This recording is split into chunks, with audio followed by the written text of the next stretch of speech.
Well, if Safin were to lose this, he'll remember this point right here, because this was another one where, to me, knowing that Pete's fatigued out there, why bother hitting it back to him? I mean, he's going to stay in one place. He's shown that throughout this match. And hit it right back, allowed Pete to get back in the point and win it.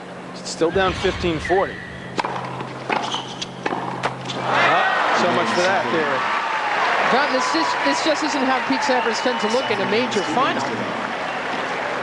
I mean, these fans must be very surprised that he just looks a little sleepy out there. It's tired, Mary. He played a tough match with Hewitt yesterday. He's played a lot of tennis. Safin is fresh as a daisy out there. Fourth time Safin's broken Sampras, and as we pointed out earlier, Sampras has won every Grand Slam final where he has allowed 2 breaks or less, but he allowed 5 to Agassi in Australia when he lost in '95, and against Edberg here in '92 he was broken 4 times. And by the way, so far this is an absolutely awesome exhibition by Safin. Unbelievable.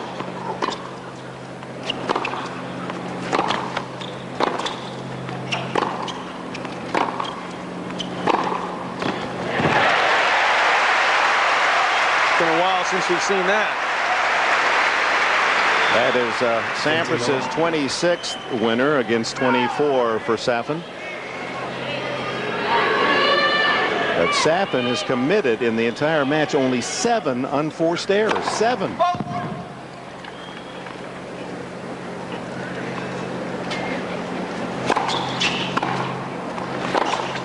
Oh.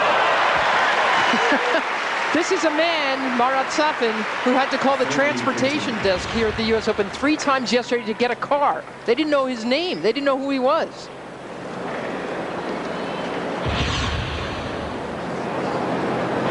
They had to ask for his spelling. The whole world will know who this man is the way this is going very shortly.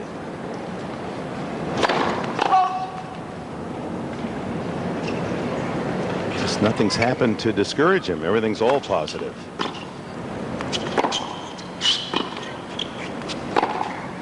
There, a rare error, only his 8th. At least for the fans pulling for Sampras, a little hope he's got him to 30 all.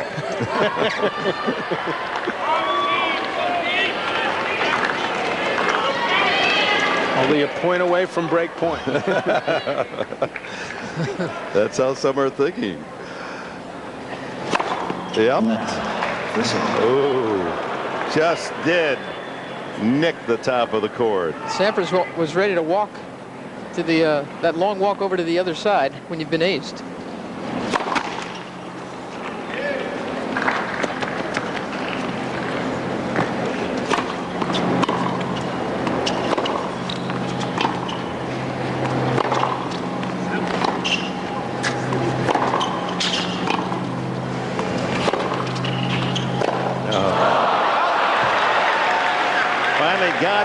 Open court for the forehand and miss hit. Well, it was somewhat open. I mean, because he was coming back and getting position in a hurry. And that's what Pete saw. I mean, that even though he was outside the court, it didn't look like he was going to be able to come up with that win. How could he not be pressing right now the way Safin's playing?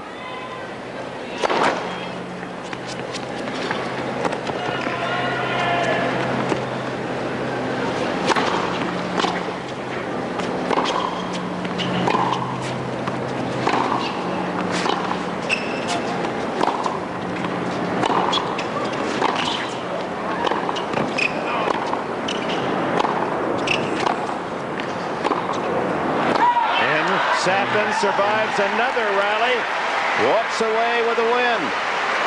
3-love in the third, up 2 sets. Safin since struggles through April has played top-level tennis. As we mentioned, the hottest player on the circuit this summer, 18-2, coming into this championship match. This is a man who, in the first months of the year 2000, was rethinking his life as a professional tennis player. You want to hear first round of Sydney to Lubitschek. First round of Australian with Grand Stepper, where he was the only guy in history to get fined for not trying.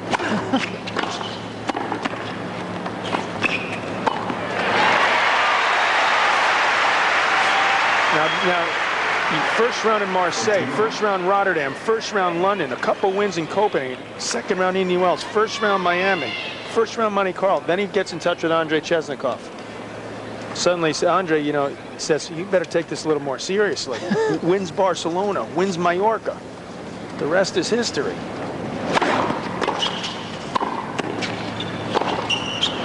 Oh, he missed the backhand that he's been making throughout this match. And he started winning on hard courts, winning the Canadian Open, finals of Indy. Starting to think out there. You know, you don't have to hit a hole in every ball.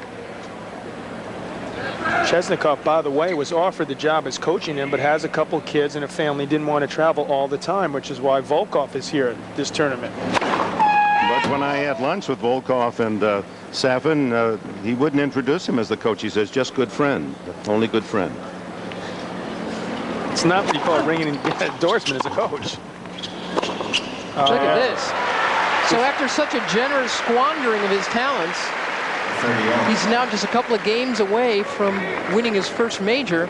I mean, we saw him play like this against Todd Martin yesterday, but we all knew how tired Todd was. But this is Pete Sampras. One day later, a big, strong guy. This is like watching back-to-back Sequoias go down. This is like Rocky V. I call him the Ivan Drago of tennis. He's a machine out there right now.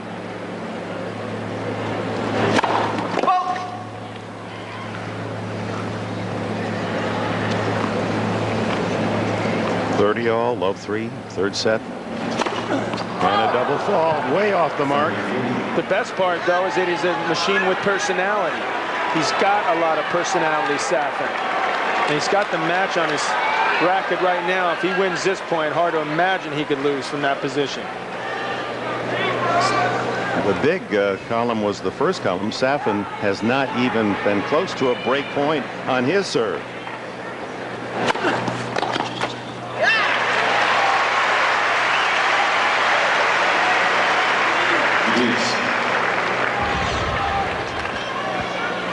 Safin looking to put this away, and he knows that this is pretty much over. He's in a very, very good position, by the way, anyway, but doesn't want to get that tension. Sorry, he didn't want to get that tension flowing through his body, Dick. Weird things happen. Sampras taking his time now, a little more time between serves. He's got to do that. He's got to let those crowd utilize that crowd energy the way Todd Martin has done so well the past couple of years. Well, he's on the board in this third set. It's 3-1.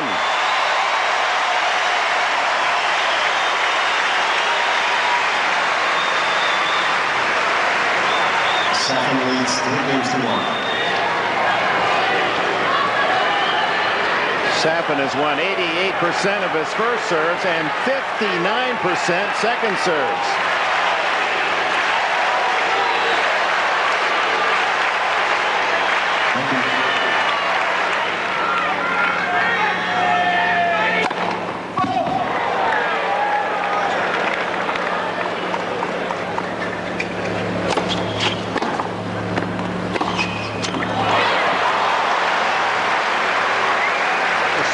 You just got to get that ball a little deeper, because this has been too easy for Safin. When he's got that much time, he's been on the mark consistently.